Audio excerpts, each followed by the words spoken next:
ও সাথী সাথী রে। ঢালিউড কুইন অপু বিশ্বাস বর্তমানে তার মুখে শুধু শাকিব খানের প্রশংসাই শুনতে পাওয়া যায়। আসলে যে একজন অভিনেতা, সে ধরো আমি দেখেছি যে সে শাকিবকে স্বামী হিসেবে পেয়ে অপু বিশ্বাস নিজেকে খুবই গর্বিত মনে করেন। অপু বিশ্বাস বলেন, শাকিবকে প্রথম দেখাতেই ক্রাশ খেয়েছিলাম, কিন্তু কখনো মুখ ফুটিয়ে বলার সাহস হয়ে ওঠেনি।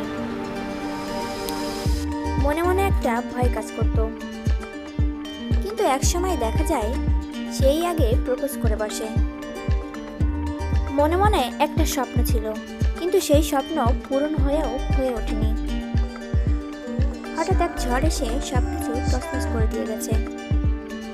তো বন্ধুরা, অপু বিশ্বাস মনে প্রাণে শুধু শাকিবকেই ভালোবেসেছিল, কিন্তু শাকিব কি শুধু ভালোবাসার অভিনয় করেছিল? আপনাদের কি মনে হয়? ঝটপট কমেন্টে জানিয়ে যাবেন।